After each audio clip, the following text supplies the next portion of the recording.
मेरे प्यारे मित्रों, जय हिंद। एकेडमी फॉर एजुकेशन में आपका स्वागत है। हम डेली बाय डेली कुछ ऐसे टॉपिक के बारे में बात करते हैं जो आपको जानना चाहिए।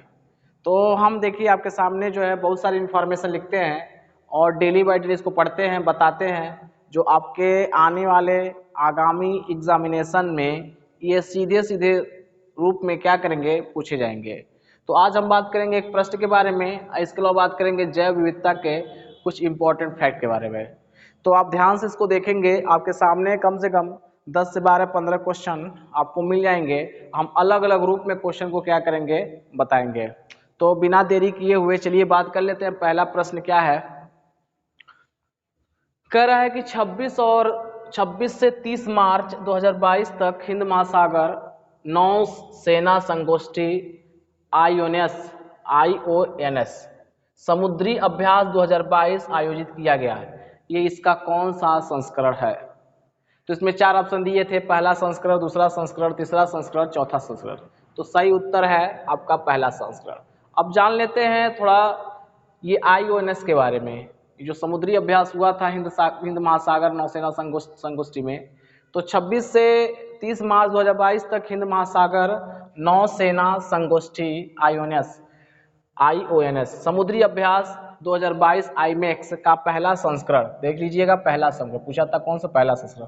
गोवा और अरब सागर में आयोजित किया गया। कहाँ आयोजित किया गया? तो पहला क्वेश्चन पूछ लेगा कि कहाँ आयोजित किया गया है, तो गोवा और अरब सागर में आयोजित किया गया है। इस अभ्यास का उद्देश्य क्या है? अगला पूछ सकता है कि जो आईओएनएस का समुद्री अभ्यास हुआ था, इसका उद्देश्य क्या है? तब उद्देश्य क्या है? सदस्य देशों की नौसेनाओं के बीच मानवीय सहायता और आपदा राहत अभियानों में पारस्परिकता को बढ़ाने के साथ ही मानक और संचालन प्रक्रियाओं को मजबूत करना।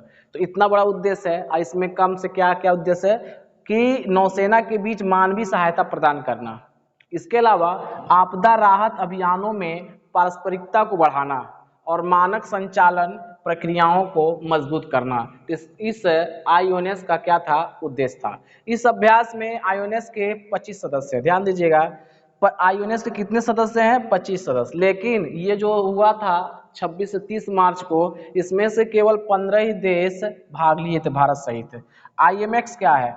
आईएमएक्स 2022 के तहत 26 से 27 मार्च 2022 तक गोवा के मोरमुगाओ, याद रखिएगा, गोवा के मोरमुगाओ बंदरगाह पर बंदरगाह चरण और 28 से 30 मार्च 2022 तक अरब सागर में समुद्री चरण आयोजित किया गया।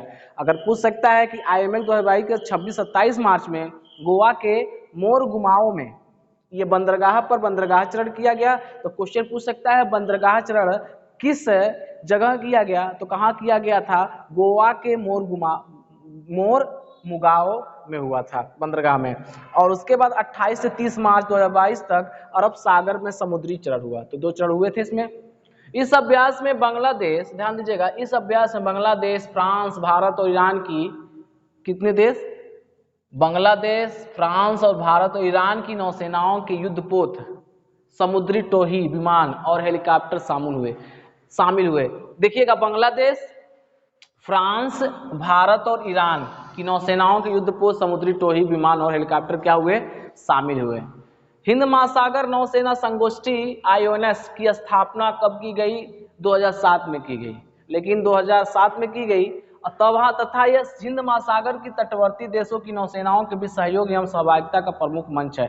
तो क्वेश्चन पूछ सकेगा कि यह जो आईओएनएस है क्या? तो आईओएनएस क्या है कि हिंद महासागर के तटवर्ती देशों की नौसेनाओं के बीच सहयोग एवं सहभागिता का एक प्रमुख मंच है। ध्यान दीजिएगा, आईओएनएस ने हिंद महासागर क्षेत्र में क्षेत्रीय समुद्री मुद्दों, आईओएनएस ने हिंद महासागर क्षेत्र में क्षेत्रीय समुद्री मुद्दों पर चर्चा के अवसर उपलब्ध कराने के साथ ही मैत्रीपूर्ण संबंधों को बढ़ावा दिया।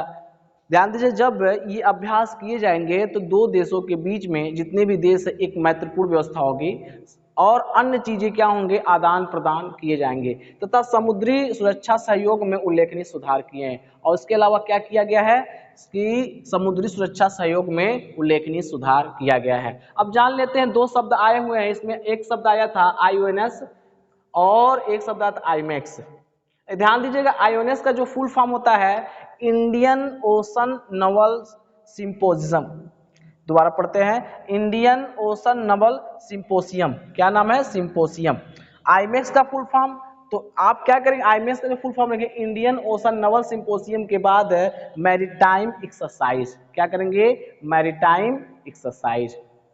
अब दूसरा टॉपिक की बात कर लेते हैं, जैव विविधता। ये बस वह टॉपिक होता है जो किसी न किसी मैगजीन में ये सब बात करते हैं, कई मैगजीन उठा करके क्वेश्चन को नोट करके आपको बताते हैं। तो ये सामने से क्वेश्चन पूछा जाता है, बार बार पूछा जाता है, इसलिए इसको हम क्या करते, बात करते हैं। लगातार इसको आप पढ़ते रहेंगे तो हमको लगता है कि आपके क्वेश्चन हो जाएंगे।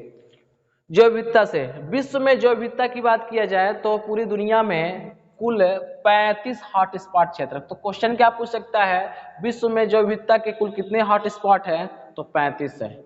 अगर जैव विविधता क्षेत्रों की बात किया जाए तो विश्व की वनस्पतियां और पौधों में 50% से अधिक प्रजातियां हैं। तो क्वेश्चन पूछ सकता है कि जैव विविधता क्षेत्र में विश्व की वनस्पतियों में कितना परसेंट जो वनस्पतियां और पौधों का योगदान है, तो 50%।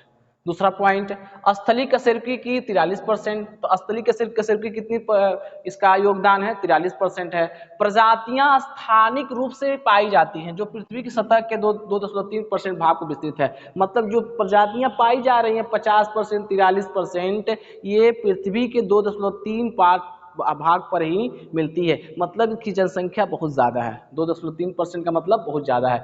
अगर बात किया जाए तो भारत में 4 हॉट स्पॉट क्षेत्र पाए जाते हैं। भारत में 4 हॉट स्पॉट क्षेत्र पाए, तो क्वेश्चन पूछ सकता है कि भारत में कितना हॉट स्पॉट क्षेत्र पाए जाते हैं, 4। तो सबसे बड़ा जो हॉट स्पॉट क्षेत्र होता है पश्चिमी घाट और श्रीलंका, दूसरा पूर्वी हिमालय, इंडो बर्मा क्षेत्र और सुंडालैंड। दोबारा पढ़ देते हैं, भारत में जो 4 हॉट स्पॉट क्षेत्र पाए जाते हैं, पहला क्या है, पश्चिमी घाट और श्रीलंका वाला क्षेत्र, यह हॉट स्पॉट का क्षेत्र है। दूसरा पूर्वी हिमालय का क्षेत्र, तीसरा इंडो बर्मा क्षेत्र और चौथा क्या है, सुंडालैंड का क्षेत्र। अगर दो लगातार जो पश्चिमी और श्रीलंका वाला पूर्वी हिमालय का जो क्षेत्र है हॉट स्पॉट का, यह विश्व के अत्यधिक तप्त हॉट स्पॉट क्षेत्रों में रखा गया। मतलब यहाँ पर एक ऐसी अवस्था है जहाँ पर बहुत भयंकर कह सकते हैं कि हॉट स्पॉट क्षेत्र के रूप में, मतलब संवेदनशील क्षेत्र के रूप में रखा गया है। तो दोस्तों आपके सामने बहुत सारे इंफॉर्मेशन और क्वेश्चन के रूप में दिए हुए थे जो आपको जानना चाहिए था जैव विविधता से संबंधित। और प्रश्न 26 से 30 मार्च 2022 तक हिंद महासागर आयोग ने समुद्री अभ्यास आयोजित किया गया। इस संस्करण का क्या मुख्य उद्देश्य था। तो यही तरह से हम मिलते रहेंगे, कुछ इंपॉर्टेंट टॉपिक के बारे में बात करते रहेंगे। यहीं पे वीडियो समाप्त करते हैं, मिलेंगे कल। Thank you.